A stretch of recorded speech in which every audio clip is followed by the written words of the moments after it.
1919. We're discussing this this year, the 100th year. And often people don't realize the importance of this year to African Americans, to black people throughout the world. This year represents this year is the 400th year since the beginning of the slave trade, beginning of the first blacks who came to America as slaves.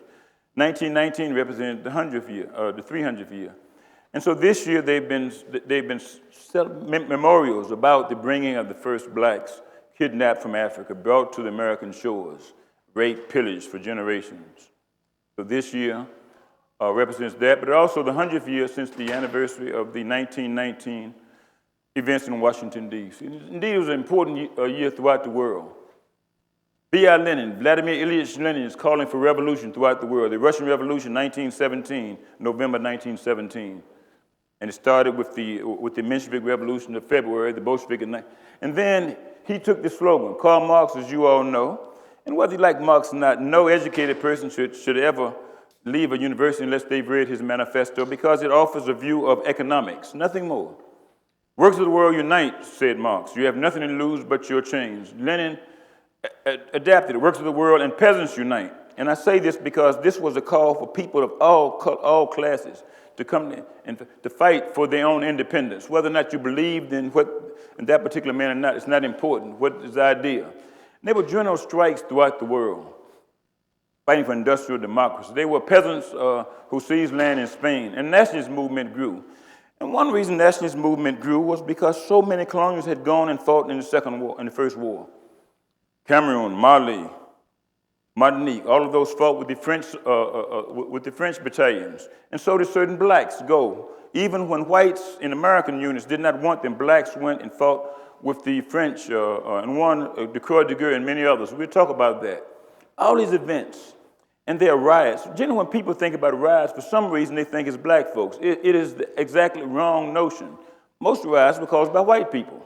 Pretty 90% of the riots I know. In Washington, D.C., there was a riot in 1835, started by white people. There were riots all in Harlem.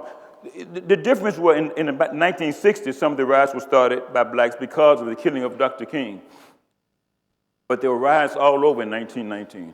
In Liverpool, England, I just was reading about it last night, Seamen came home, and they said that the people from the Caribbean and Arab workers and East Indian workers and Chinese workers had taken their job. What had happened was that many of these workers were not allowed to work. And during the war, they were given jobs. And when the whites came back, they demanded, but the whites would not let blacks into their unions. So we look at it a bit like that. And then the conditions throughout the world, we look, the influenza epidemic. But one of the big things is lynchings. And lynchings became a family affair. They were things, people get the wrong, lynchings are when lynchings come from the word, lynch comes from the word cattle lynching. And lynchings, the first lynchings were people in the Wild West who stole cattle. And if you stole someone's cattle, like if you go to Oman, I was in Oman, if you take that man's camel, you could be lynched. And so what happened was that people, the cattle arresters took them, and they were just, but lynch means without law. Just took them and hung them up. Where in the South, it became a national sport. And one reason, and I'll come to the reason, but look at this number. Between 1889 and 1918, over 3,000 lynchings. The year after the war ended, 76. The first half of 1919, 26 lynchings. And then there were 89 lynchings all through the year 1919.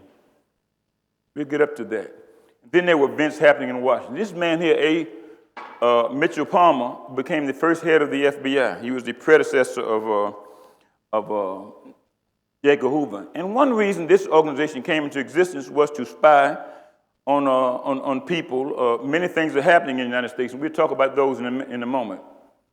And then the Great Migration comes. The Great Migration occurred between 1960, maybe it started before, and blacks left the South. They left the South after the Civil War. Blacks wanted 40 acres and a mule. For a couple of years they were given that, then it was taken away. Reconstruction was ended. So blacks could not get jobs. But here's the thing. White people did not want them to give them equality there, but they did not want them to leave either. Today in the United States, you notice there's a lot of immigration. And people often say, and some whites and others say that the Mexicans and others are taking their jobs. They're not taking anything. The jobs that Mexicans come to do, or Salvadorians or others come, are jobs that nobody would take. Picking in fields, working to make things like that. So here blacks are coming from the South, looking for hope, running from lynching and oppression. And there's a route. So you see, if they are in Georgia or Florida or South Carolina, they go up. They go up all the way, and really they want to get to New York. In the 70s and 80s, I came from Virginia and wanted to get to New York.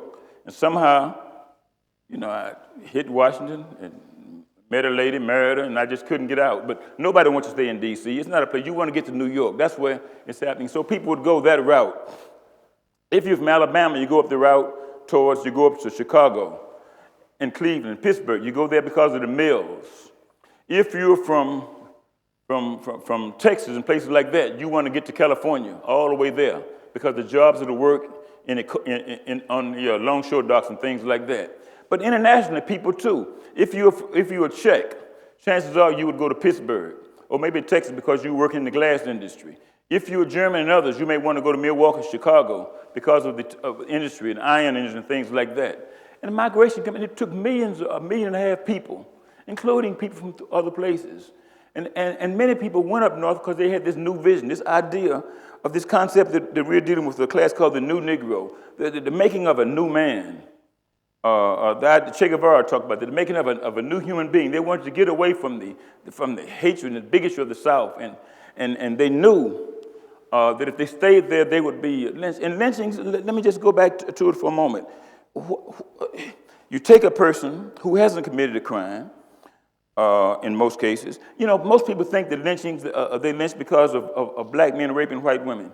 It is the most asinine idea. Why would you do it? You're going to rape somebody. You know you're going to be killed. You know you're going to be hung up. You know you're going to be slaughtered. You know you're going to be, butchered.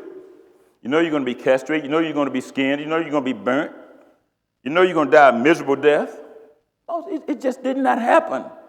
Just in some few cases. And you've seen the movies Gone with the Wind and all those things. At any rate, blacks want to get up. And as soon as they got there, they met with violence. Now, several things are happening. There are riots in the cities because some people are coming home from war. As you come home from war, what happens? They're demobilized. It's an economic crisis in some places. As the economic crisis comes, the whites come back, they want the jobs they had had. But in other times, like in the Civil War, the Revolutionary War, the jobs were taken mainly by women. You've seen the pictures of Rosa the Riveter. How many of you have seen and where the woman is in second, and women took the jobs that men had had. But when the white man came back, they said, these are my jobs. But were they their jobs? Did they belong to them just because they were white? And so you had these developments going on, development of unions and others. In 1919, all total, there were more than 250 people died in riots, and we can see them all over, and we'll talk about them a little bit. Chicago, because someone had crossed the beach line. You have beaches. We have beaches here, the beach. You have the beach behind the Pearl. If you in the South or something like that, even in the North, if you went to the beach and you weren't supposed to, there was a black beach and a white beach. If you crossed over, you could be lynched. You did not have the right to go. And so mobs killed people for simple reasons like this.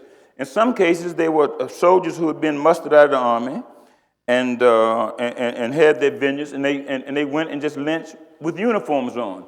So you had all these mobs, and not just in the urban areas, but in places like Arkansas. Attacks by striking black sharecroppers. A sharecropper is someone who has been in slavery, and now they're working, and they don't own the land. They borrow the land. They rent the land, and at the rent the land, you work all year. And as you work, you buy the seed from the man. The man in this case means the white man. You buy the seeds. You buy the sacks, the protein. You buy your food and everything else. At the end of the year, you owe more than you've made. And so sharecroppers strike because they wanted fair prices. And the big one, of course, was in Tulsa, Oklahoma. There was something called the Black Wall Street. This was a place in Oklahoma where blacks had started collecting and started opening stores and had created some wealth. And the whites became very jealous of it, and they had this big riot, and they burned down the city. So they had racial violence just going all over. It's nothing unusual. Usually in any country, you go anywhere in the world, when there are differences amongst people, when there are economic differences, minorities and people fight each other. Just give me an example. It could be Bosnia, it could be anywhere. In times of economic crisis, people. And generally, people who run the country are for-minute. And so you had these things, violence everywhere. White rioters, violence in Washington, D.C. The cause of the riots and organized all over. Chicago is the main place, one of the main places. Now, here's some of the reasons of the things happen. Black troops are coming home. White officers are coming home. In World War I, blacks had to fight for the right to fight. And what I mean by that is they wanted to fight to preserve democracy, but they weren't allowed to fight. And if they fought, they would be given a shovel to dig a ditch, to dig a grave, but they wanted more. They believed that the world was theirs too, and they wanted to fight for this democracy. And so many did go. We'll talk about that in a moment, and came back. Now, here's the thing about being in the Army. If anybody's been, there's an old saying, in the foxhole there is no color. In the foxhole there is no sex. Today, there are struggles about the rights of women to fight. But once you're in the foxhole, you know what a foxhole is? A foxhole is a hole you dig in a trench and you shoot from there. And when you're in that foxhole, you're fighting for their life. You don't care what that person is. You don't care what their sexual orientation. You don't care what color. All you care is what? Can you shoot? Just that simple. And so blacks went there with that, and they made allies with many whites, but not all. Now, in Washington, D.C., as soldiers and things come back, Washington, D.C. is the capital. And the capital, like any capital, is guarded by a large number of military units. In Washington, there's Fort Lee, Fort Belvoir, Fort Meade. And you see all those things. Whenever you see the president flying back and forth, he flies from the Air Force, Andrews Air Force Base. There's all these bases surround Washington because it's the capital. And so here, there are clashes between the soldiers as black and white soldiers come back, and they're wanting the few jobs that are there. In Camp Meade, you have an all-white infantry, and they started fights between blacks and whites. But blacks who had taken this are not going to take it anymore. They're not going to just let you beat them. And there are all these. And then that's where I grew up in Newport News, of course, some years later. And this is a place where it has large military units, and blacks and whites fought there. There are near riots at Fort Meade and places like that. That's right outside of Washington, D.C. And read the words. There was a near riot when 20 race soldiers and really black soldiers of the overseas division had just come back from fighting were denied admissions to a dance. And so they fought. Now, in the First World War, Howard University, some of you will have heard of Howard University, is the mecca of black education in the United States and perhaps in the world, one of the largest and finest universities for black people. And during the war, many black soldiers, officers were trained there. And here's a man, he's a Lieutenant Colonel Old McKeon. If satisfaction cannot be had from the Secretary of War, we will go to Congress. We owe no special allegiance to a government that discriminates, segregates, and permits lynchings. So this called the question of what blacks would be allied to. During the Revolutionary War, many blacks left and fought with the British. And people called them traitors, but they weren't traitors. The American revolutionists didn't offer them freedom. They went with whoever they could. And so in this case, the blacks did fight or respond, and they believed that this was their nation to save as well. This is the great W.B. Du Bois. I'm teaching a course on him. Du Bois, in 1917, wrote something called Closed Ranks. And by closed ranks, he meant that in the struggle to end dictatorship abroad, we all must unite together. And he caused a big firestorm and said the elegant Du Bois has never said anything more foolish in his life. Because what he was calling for were people to put down their demands for equality and go and fight in this war to save democracy. And he realized that he, in fact, had been wrong. And so a couple of years later, when blacks started coming home from the war, he wrote this: We return from fighting. We return fighting. Make way for democracy. We saved it in France. And by the great Jehovah, we will save it in the United States of America, or know the reason why. In the Crisis magazine. The Crisis magazine was founded by the largest black organization, the National Association for the Advancement of Colored People. The organization was founded in 1909, founded at the same place that John Brown, if you know of John Brown, where John Brown led the battle against Harper's Ferry. And John Brown was this great white man with his long beard. And Frederick Douglass said about him, I have lived the life of a slave. John Brown died to end slavery. Who was the greater man? That white man was, because he fought to live. And so Du Bois had great admiration for this man who fought for them, John Brown. And so Du Bois, as the soldiers came back, he said, we return fighting. We are going to fight the double V for victory. And many came home to Washington. And the Washington population, look, it happens in many cities. The population grew by more than 100,000, mainly for war production. People came from all over. Women came to become secretaries and work in the armed services with the military base and places like that. And it became a bastion of activity. Happens in any war. But at the same time, housing costs go up. And women who came to work, they had to live in rooming houses, and they paid more than they could get. High rents went up, all these things. And it caused great consternation amongst people.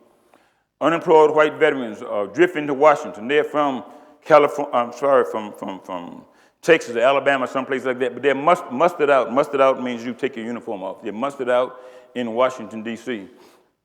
And Washington, D.C. is the nation's capital. So there are nightclubs and there are things like that. And soldiers start milling about and roaming throughout Washington. Washington is what they call a dry.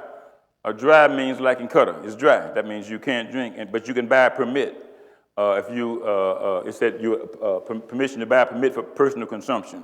Well, when people bought it for personal consumption, they began to sell it because they were poor. So they started bootlegging. Bootlegging means making illegal liquor and selling it and so forth. So all of these things are happening. As you know, liquor and anger don't go together.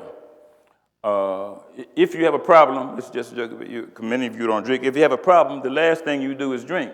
The first thing you want to do is have a clear mind. But this didn't happen here. And liquor and guns and violence always bring violence. And the whites were suffering economically here also. One reason whites were suffering was because of the price monopolies. In certain places in the country, they were underproducing. People underproduce for what? So they can get maximum profits from they charge more because you can't get the goods. And then sometimes they overproduce. Well, you had all this production and subsidies in the West. But how costs in D.C. were going up. Almost 60% between December 16 and April 1919. Within, a year and a half or two. And protest 59%. But wages aren't going up. And the police decide they want to unionize. And the police want to unionize because they're working long hours. They have to police all these soldiers and things coming in. And they want to form a union. And they go in. And there's a Bureau of Returned Soldiers and Sailors, and they go in looking for jobs. But there are no jobs. And so this creates, and of course the whites blame the conditions on the blacks themselves. So we have all the elements necessary for fighting amongst people. Other things are happening too. The War Department has something called the Military Intelligence Division. I think in England they call it the MI5 or something like that. In Washington, it's a cross between the FBI and the CIA and others. And they are calling attention for the first time to rabble rousers. You see, after World War I, in the beginning of a lot of people are looking east. And the blacks formed something called the African Blood Brotherhood. Some of those associated with the Communist Party and other forms like that. Some like W.A. Domingo, a Jamaican, and come to America. Others come. Eugene Debs is making noise because Eugene Debs is a socialist leader. Marcus Garvey, the great leader from Coons Bay, Jamaica, has come and founded his United Negro Improvement Association. And he found something called Africa First, Back to Africa movement. And all these leaders are coming to Washington, and they're being searched and followed by this new victim. Now, with all this, events started happening, and one event is the attack against women in certain places. In Washington, D.C., you have the city of Washington, then you have the suburban areas. In the suburbs, if you would, in the early part of the century, even up to late 60s, African American women would go and gather at a certain point at the edge of the city, and then whites would come pick them up and take them to work. How many of you all have seen the movie The Help? And you saw that example like that. Well, in some cases, African American school teachers would do the same thing, work part-time and work as maids and other things part-time. In one case, there's this woman, Louise Simmons, and someone attempted to molest her near Fessenden, that's Connecticut Avenue, right in the middle of Washington. She was going to school. And then there were several other events. Now, when this happened, the black newspapers were the first to criticize this. And to say, if it's true that these men have been attacking these black women, then they should be arrested and punished. The white newspapers don't care because they're black women at this time. Then events really start holding up, because then white people are saying that they are being attacked. Mary Sanders, a white government clerk, was struck on the head and molested right across the district line. They said it resembled it, but they never found the person. Whites are founding vigilante groups, and one is called this Home Defense League, and a vigilante group, and so we see them now. You see vigilante groups that have attacked a mosque and Sikh temples and places like that. And this Home Defense League, and thousands of whites are organizing. By July 10th, more than 100 black suspects have been questioned and taken from their homes without warning, even though none have met any identification. And crowds of mobs are just grabbing blacks all over. And it becomes front page coverage in all the press. Then events started taking a toll. And this has happened between Saturday, July 19th and Tuesday, July 22nd. And we'll talk about what happens. The Washington Bee is the black newspaper. And it talks about the white paper, the Washington Post, which is really so in dissent. If you read the Washington Post today, and they have a lot of articles about Khashoggi and things like that, and it says, democracy dies in darkness. It's a wonderful slogan, democracy dies. It does. But at that time, 100 years ago, the Washington Post was the leader of pervading, spreading the darkness of it. And so the black newspapers come out and talk about how the Washington Post and others are spreading this. And we talk about why. So on July 18th, the big date, this is a government worker, Elsie Stepnick. And she encounters two black men right downtown. We never know what happened, but we do know that, that she dropped an umbrella. She blamed a black man for shoving her. Now, one has to be careful about this. How many of you all know what Emmett Till is? You've heard of the Emmett Till case. And Emmett Till, when in 1955, a black boy, Emmett Till, from Chicago, went down south. And he's down south, he and a bunch of little boys, they're 12 or 13, 14, they go into a store, and somehow this white woman thinks they are molesting her. Let me just tell you something about I grew up in the South. Certain things you don't do. You never look a white person in the eye. You never look a white woman in the eye. Even today, it's a shame. As old as I am, I walk sometimes, and if I'm on the elevator with the white person, the white woman, and I get off. Now, I'm a tough guy. I've been all over the world. I've been in war zones. I've worked there. But if you walk the street and a white person comes there, you get out of the way. And I didn't realize it until my kids were walking with me one day, and they said, Dad, why are you moving? Let them move. But you're ingrained. No matter how tough you are, you're ingrained. I notice here, I walk here, nobody moves out of the way here, so you just walk. But, so I had to be careful. I don't want to bump into anybody, so I move out of the way. But it's all right, I'm Southern. If we get in the elevator, I will always let you get on. I'll always get up. It's just manners. But sometimes it's ingrained thing. And so what happened here with Emmett Till was he hadn't done anything. He's 14 years old. And he was taken and brutalized. And they took a propeller from a big fan, you know, like the big fans there, and they took it and tied him down and weighed him down and then threw him in the water, and he died. And of course, if any of you all had gone to the Smithsonian Museum, you've seen that now they have the casket. Well, Emmett Till became the barometer, but it happened long before Emmett Till. Here was the case here, where they blamed. And now, the big rumor came out that her husband was a clerk, but that the big rumor came out that he was a civilian employee, but that he was a leading naval figure. He wasn't. And so when that happened, they started dragging it to try to find out who they said had molested the woman. Then this gentleman, Charles Rawls, he and his wife are walking in a place called Bloodfield. D.C. has the strangest names. So there's a place called Bloodfield. It's in Southwest. We'll look at some of the other names. It's called Bloodfield because this is a place where it is known that the whites went over and just attacked blacks at will. They call it Bloodfield. And so as he's walking home with his wife, someone says he resembles the man who had bumped into Ms. Stepnick, which he hadn't. And so as he's going home, they surround he and his wife and beat him and take him to jail. But then they find out that he is just opposite of the... Then mobs started gathering. And here are the names of some places. Swamp Poodle. You know, who was named? Swamp Pool is where Union Station is, if you've ever been. That's where the train station is. Bloodfield. Another place is Murders Bay. Murders Bay is about 3 blocks from the White House. It's where the Woodrow Wilson Center is, if anybody knows. And the Washington Post runs all these articles. I'll just read you one line from a Washington Post article. The hour of assembly is 9 o'clock, and the purpose is to clean up that will cause the events of the last 2 evenings to pale into significance. The federal government is still taking no action. President Wilson was on the ship, and it's time for people to rise up. And so the Washington Post, this great bastion of democracy, calls for blacks, for whites to line up. And as they pass by, they're just beating people at will. And so blacks prepared to defend themselves. 2 men. One is William Laney. William Laney is walking home from the movie theater with his wife. As he walks home, a rumor spreads that a young black kid has been kidnapped. So he joins a posse, I shouldn't use it. He joins a group of men to go and search for her. And as he's doing that, whites capture him and take him and beat him. Theodore Walker. Theodore Walker is working at the Treasury Department. The Treasury Department is right there. It's right behind the White House. And near the Treasury Department, it is there, and 2 doors away, there are brothels and places like that where men look around this way and look around that way and then sneak in and go in and watch their dirty shows. And anyway, as they're doing this, Theodore Walker has a motorbike. He parks his motorbike because he's working there because he wants to go to Howard Medical School, and he's taken and he's beaten. When William Laney is attacked, William Laney has a pistol. He's come out of the Army, and he shoots the pistol in the air.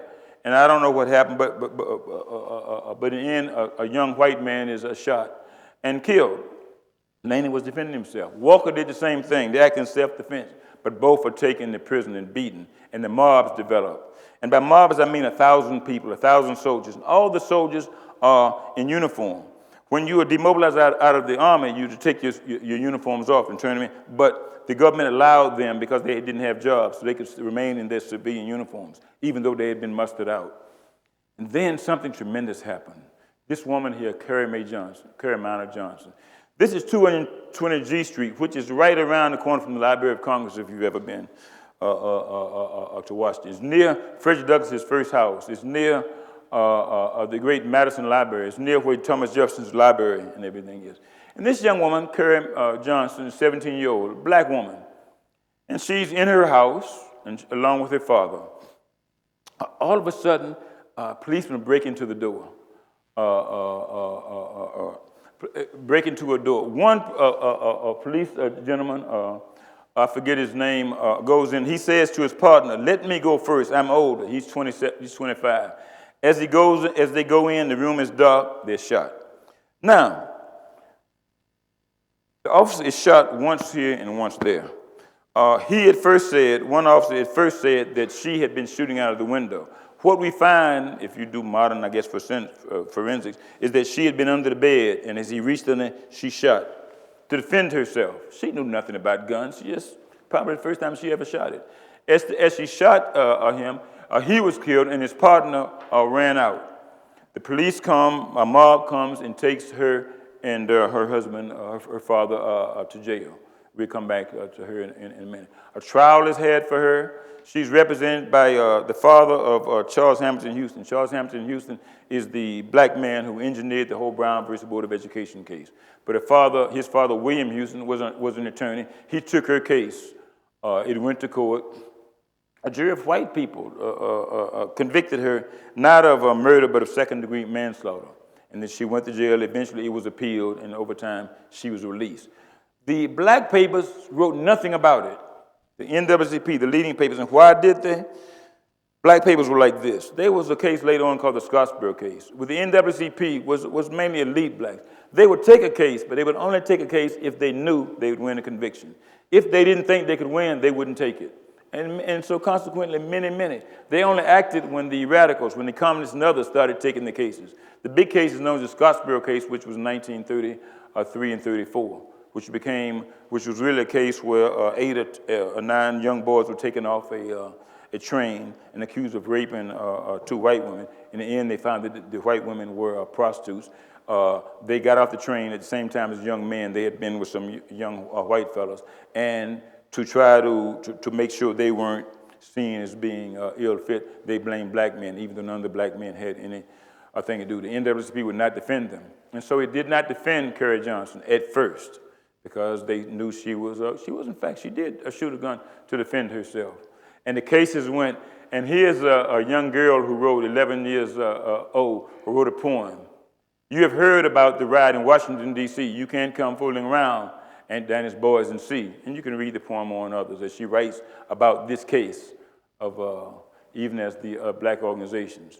Now, the whites are continuing to mob, and they gather around 7th Street downtown. And generally when there's a riot in the capital city, the president calls out the forces. He calls martial law, but the president would not call martial law. Why? Because there were whites rioting. And so he tried to make a deal with the mob. We won't arrest anybody if you go home. But they would not go home. They were frustrated. They did not have their job. They were mad. They were mad because they could not willy-nilly get their jobs back. They could not bring the prices down. Economic chaos. And then they started patrolling the streets. There are only about 700 police in Washington, D.C. At the time. And yet all of these military sources, but they cannot be called out because they can only be called out by the president. President Woodrow Wilson. President Woodrow Wilson is on a ship. He's on a ship in Hampton Roads, and he has caught up with something called dysentery. You all know what dysentery is? It's when you've eaten the wrong thing and have to let it out. And so, y'all are old enough. So anyway, so people said that Wilson is coming out both ends. He's telling lies out one end and something else is coming out the other as he's lying about this. He refuses to act. He doesn't mind seeing blacks being beat up as he is trying to make like he is the leader of the free world and negotiated Versailles. Then other things happen. The next day, discussions about what happened the night before. The white servicemen started attacking people.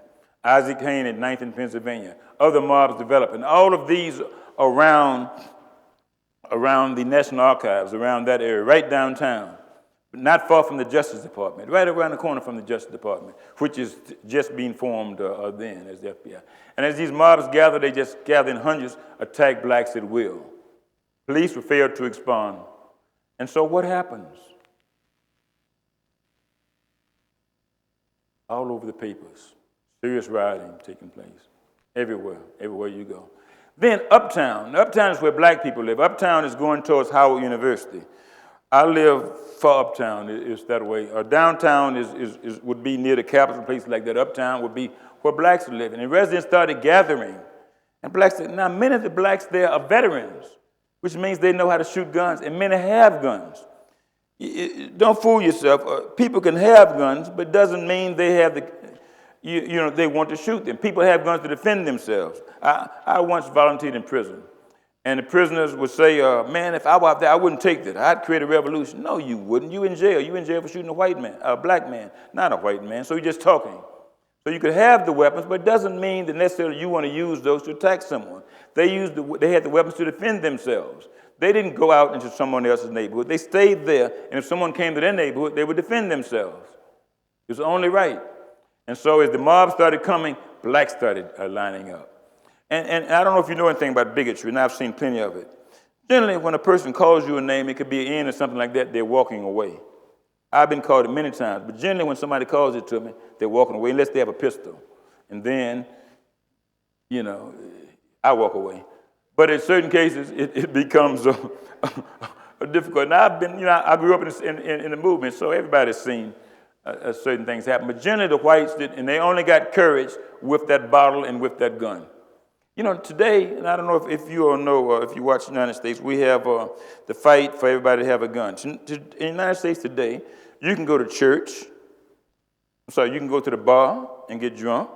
You can go to church and you can carry a gun with you in certain places. It makes no sense at all. But this is what's happening here. And so the riot is the whites. But as they come uptown, they meet large numbers of black people who are not going to attack, but who are going to defend themselves. And it's taken over. The wolf and the lamb. The black is no longer the lamb. Then it starts. Monday morning, Secretary of War Newton orders the commanders of Fort Myers to send in the cavalry. The Washington Post issues this call to arms, and this brings it out. And black residents, they can't buy weapons in Washington, so they go to Baltimore, which is about 45 minutes away, and start stocking up and buying weapons. And they had this underground railroad. In the Civil War, you had the Underground Railroad where blacks helped other people escape to freedom. Well, here you had this underground railroad, and blacks are buying, not to attack anybody, but to defend themselves, to defend their wives, their daughters, their sons, and themselves. They are trained. They have been to war. Then, by Monday evening, 2,000 blacks are armed, and they're armed uptown. This is going towards Howard University. The cavalry is downtown. Why is the cavalry downtown? The cavalry and the police defend what? They care a little about lives. What do they want to defend? What's downtown? Anywhere downtown. Go downtown and color. What's downtown? The wealth, the big building, the Capitol, the Treasury Department, all of those things like that. So the wall is built not downtown, not uptown, but downtown to stop all this. If you've been to Washington, you know that all these buildings are near there. And so the police stay there. And the blacks start mobilizing. And then they mobilize from Quantico. Quantico is the Marine base. Then they start bringing in more and more soldiers. And then over time, they bring in about 2,000.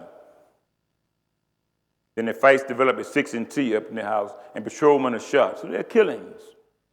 The servicemen beat Negroes in a race riot. And so here are the riots that go in the paper. Servicemen beat racemen, beat blacks as they come in. And then they have battles. The Metropolitan Police sets out to take control of the street. No distinction is made between those carrying weapons of protection and those targeting whites. You see? But it doesn't say between those targeting blacks. So the black can go to jail with a gun, the white man not. So black men rightfully and women rightfully regard them as ill-treated. And blacks living uptown in Bloodsphere, they start barricading themselves in their homes. The mobs get out of control, and every night it gets worse and worse. But then some other blacks are being shot. Now this man comes into the scene, William Hahn. William Hahn has been in the Pacific Theater. He was in the Western Front in World War I, and then he was moved to the Pacific. He's a trained soldier. All persons who are creating disorder should be arrested. But he does not believe that the riot has elevated himself to the battles he's seen in war. He is, in fact, rather cautious. But he has a stern hand, and he believes that whites should not be running amok with their guns. And then he calls upon them to stop. And he but he also sees that whites are being killed.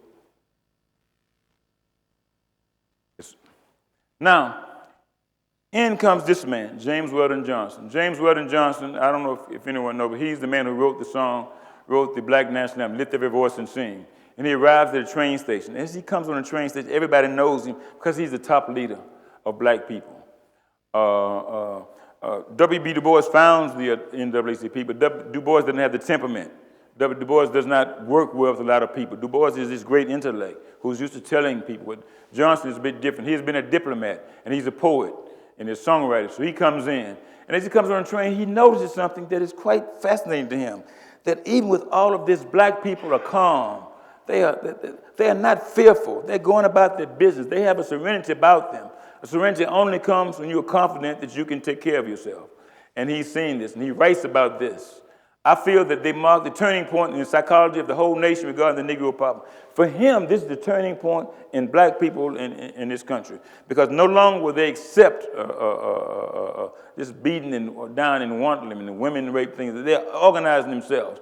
And this is during the period what we call the development of the new Negro. We'll talk about that in a moment. And this man comes down, and then he starts holding meetings. The president will meet, but he meets with the head of the FBI, meets with all of them. And he tells them they have to stand down, otherwise it will be hell to pay. This man, Emmett Scott is the highest ranking black person in the federal government. He had been the assistant to Booker T. Washington. And as we took in one class, the great nemesis of each other in the early part of the century, Booker T. Washington, W.B. Du Bois. Booker T. Washington believes that people should go slow, should acquiesce to whites, to work safely, to just get a job doing construction, not think about ideas, because you cannot eat ideas. You can only eat food on the table. So the idea of getting a college education something is not for Booker T. Washington. But he wants to help people, but in a different way. And this becomes his successor. And he is there, and they dedicated the Washington Monument around this time. And he is there. The Washington Monument is dedicated a couple of years later, 1922, exactly 50 years since the Emancipation Proclamation was signed. And as he's there to open the Lincoln Monument in dedication to this great man, Abraham Lincoln, he has to sit on the side of the place, cordon off. Blacks still, as they worship the man who they feel led them to the end of slavery, blacks still cannot have equality there. Another man, Robert Church Terrell, becomes the first black lawyer in Washington, D.C. And they started blaming, they know who's the cause of all this, the soldiers and others. And so we have this. Then all of a sudden, the riot ends. And it ends for several reasons. Whites are tired. They know that blacks are not are going to back down. And they have seen the deaths of their own people.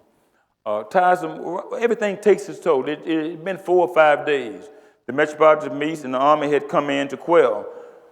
Woodrow Wilson is back from his ship. He's back. He sees that the world is looking upon this. And Du Bois has a great statement, if I can just, as he sees it, about this. And he says this: "It is curious to see America, the United States, looking on herself, first as a sort of natural peacemaker, then as a moral protagonist in this terrible time. No nation is less fitted for this role." And so he's worried about the role of the United States in the world. Now, so we see this. The Home Defense League has 300 members, but the blacks have 2,000 guns. The level of violence subsides. And then,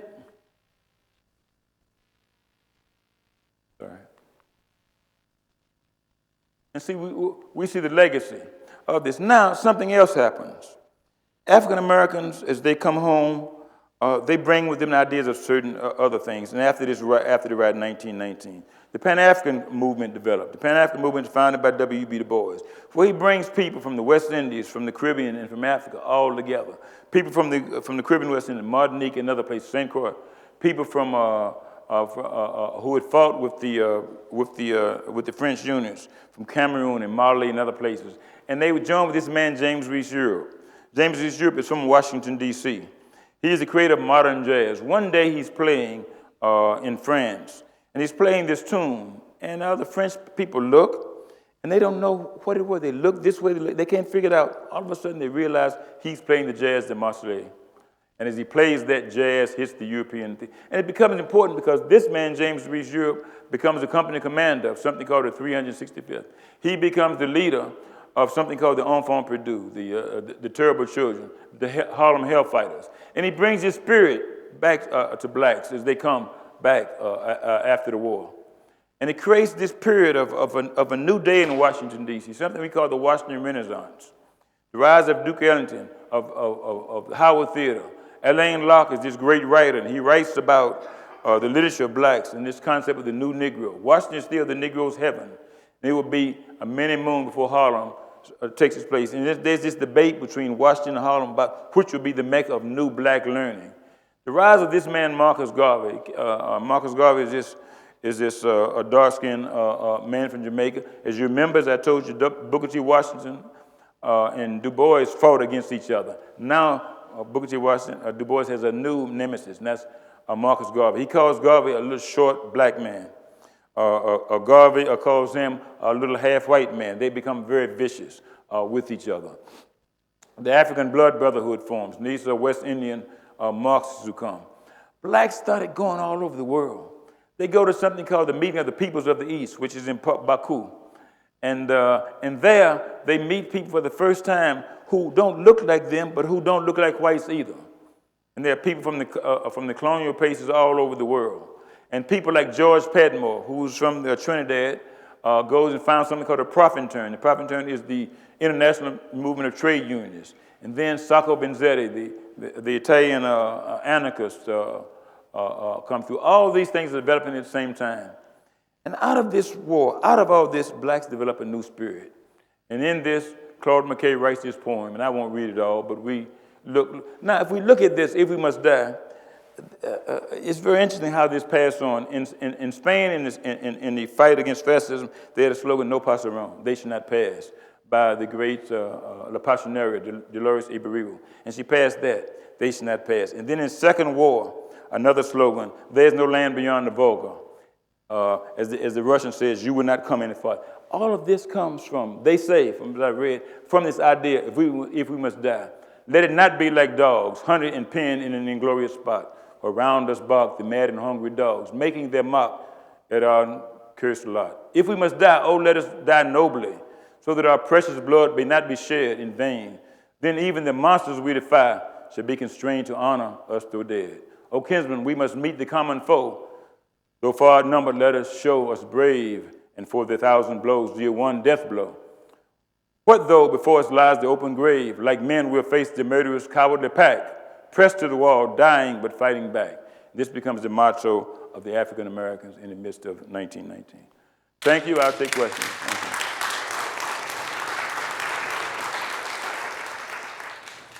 Thank you. I know I talk fast, but I wanted to make sure before Dr. Abu Sharaf's class left. So any questions, any criticism, any comments? As you know, I'm a big cat, so I can take it. So, any ideas? Any links between what you've seen happen in other places throughout the world? I'll ask you questions if you. Yes, ma'am. Go ahead, Clarice. So you, in the beginning, spoke about African Americans fighting in a war, for democracy, prior to the migration up north. And I was wondering why you think that African Americans fought for the Confederacy. Do you think it was forced, or do you think that they thought there would be some sort of freedom to come out of it? It's sometimes black Americans are the most loyal people God has created in the United States. They are just devoted. They were brought there. They had a great, you understand that they did not become African Americans until the 13th, 14th, 15th Amendment. And they fought in the Civil War. Frederick Douglass had to fight for them to fight in the army themselves. But they saw themselves as Americans. They saw this as that. They did not believe that they could go back because they did not know Africa. Many had been brought. They could have been a Mende. They could have been a king. They could have been anything. But they had no common language, no common. The only thing they had in common was being there. And they felt that this was also theirs. And they had an idea of democracy. They took the Constitution as theirs and wanted it to be. And so when the war came, they thought it was just necessary. The same thing happened in the Second World War. They had something called double V for victory. Double V meant victory abroad and victory at home. But blacks took this, and to their courage to them, even though they were mistreated in the army, they knew that this, because they knew, especially in the Second War, that if the foe won, that they would be the first to suffer. So they had this double. And in one class we're talking about W.B. Du Bois, this idea of double consciousness. This consciousness, I can see you, but you can't see me. I am the other. I have the veil. I can see you, but you cannot see my pain and my suffering. I am black, but I'm also American. I'm human. And so blacks took this motto, and they saw this battle as being part of theirs. Then when they went to Europe, it was eye-opening because they saw other people like them who were fighting for democracy. And they believed that, especially the French, and it's not often true, but in certain cases, they believed that the French had a special affinity for them. And so many stayed in France because they had been able to fight in the units together. And they had fought and died at Marne and many other battles like that. So they had these ideas about it. And then, of course, with the Great Migration, they're leaving South. They're promised certain things in North. So all that comes, and so they feel. Then they have to fight for the right to fight. So it's all a battle there.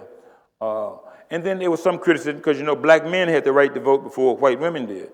And so there's these battles between the whites and others, and they're affecting the racism. But then they see the lynching. But then, don't get me wrong, there are some good white people. There are always good white people somewhere.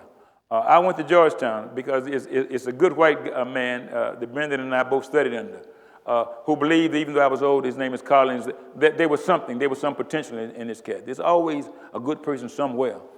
I've often said in life, if you think you can make it by yourself, you're an idiot, unless you're rich or somebody. Somebody's always going to need a break.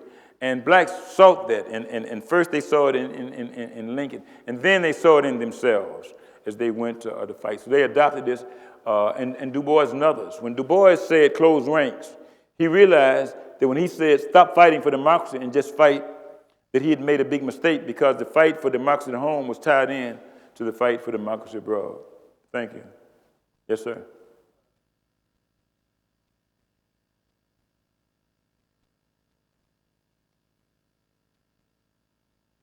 That affect, like, Well, it depended. Many blacks, especially literary figures, Langston Hughes and many others, had gone. And they, Lincoln Steffens, the great writer, said, I have seen the future and it worked. So a lot of those believed that what they saw in Rush and things like that, not because they were just idle, but they had never seen anyone who said you are equal because no matter what your color is. And as they met at Baku, they saw this. They saw all people, Mongolians and people. Some met Ho Chi Minh. Ho Chi Minh, remember, came to the United States in 1920, and he was a shop by. He met Langston Hughes and others. And a lot of these people met in Moscow and other places like that. So for them, now their dream failed them eventually. But they felt, and they'd never seen. It's like the first time I went up north, and I'd never really, until I maybe 20. And this is not, it's longer, but not all the longer. I'd never spoken to a white person. I remember the exact day, the exact first decent white person I spoke to. I can remember it just like it was yesterday. And I thought, man, maybe everybody isn't like that. And then I started meeting other people throughout the world. You see, they have a common goal, and the goal was, in this case, to end colonization. Then a lot went with W.B. Du Bois, who formed this Pan-African Congress. All of this is happening at the same time, and bringing blacks from all over. Wilson would not let them meet in the United States. That's why they had to meet in Paris and later on in Manchester. So it was a very exciting time. And then there's changing literature, and they're meeting people like Nazim Hikmet, the Turkish, and they're meeting all people like that. Later on, they meet people like Pablo Neruda. They meet Sean O'Casey. They meet all of these. They meet Maxime Gorky. They meet all these people. And it has a tremendous influence on their ideas in society. Thank you. Yes, ma'am.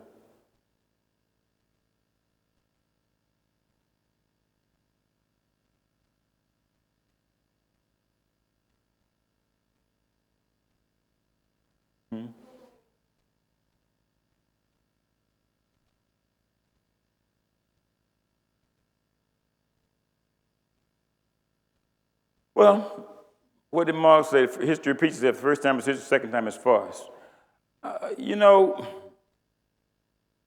If I were to say one lesson, it would be many. I would say you can't let other people rule the world. You have to try to do something.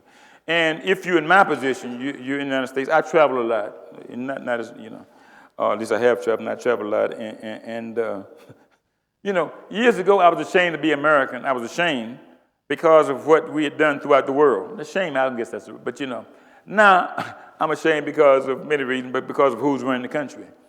And it baffles me that America could go so far. It really was advanced.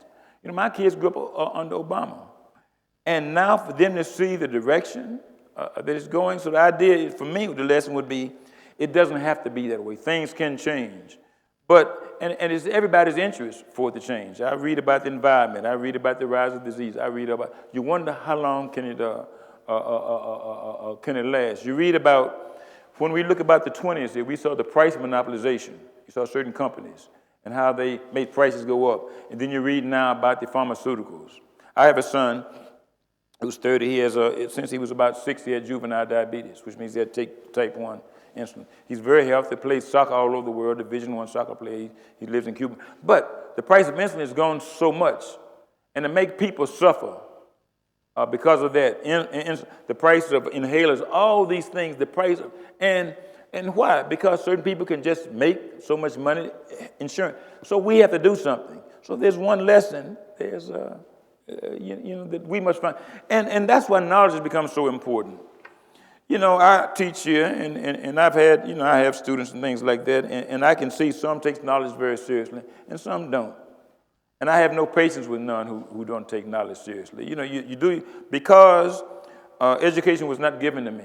So here's a chance, and I look at this great school, and I look at them. One reason I wanted to come, because you have students here from Uzbekistan, and Georgia, and Kazakhstan, and India, and Pakistan and Sudan and Somalia, all those places, you see, where you can work and help shape minds. Oh, I don't care if they disagree with me. I agree. That's not the point. The point is thinking about something, thinking and finding a process where you can actually make a difference. And then to see young women from here and other places like that take their rightful role and see. So the lessons are, quite simply, that you have to make your mark. You have to figure why you're here on this earth.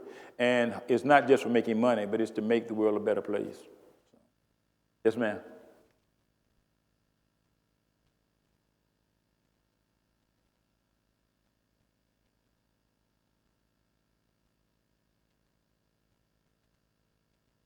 Is there, for example, could you please describe sort of the reactions of and responses between the discussions that were emerging between African Americans and Afro-Caribbeans during that time, especially with recent migrants? I mean, you mentioned Cyril Briggs and the African Blood Brotherhood. You mentioned Marcus Garvey, sort of, and the involvement of Afro-Caribbeans in this. But particularly during the race riots, what were the responses and what were the sort of discussions that were happening during that time?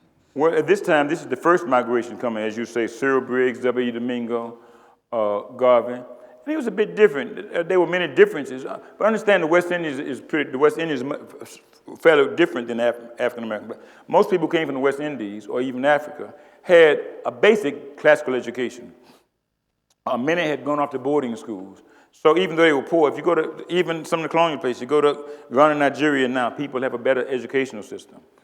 So many had already been trained and learned, people like C.L.R. James and others.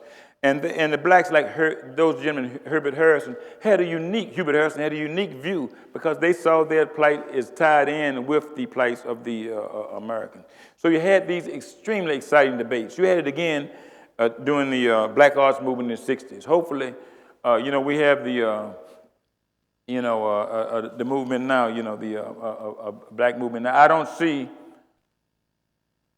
I can't say I see the level of theoretical understanding. You had the Arab Spring, Safeway, it left, it didn't stay long. I didn't see the level of intellectual understanding and discussions that would necessarily to lead. You had that in the Harlem Renaissance for many reasons.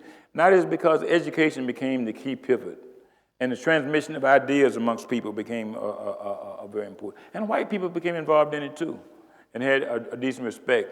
Now I don't see, I don't see white people stepping up.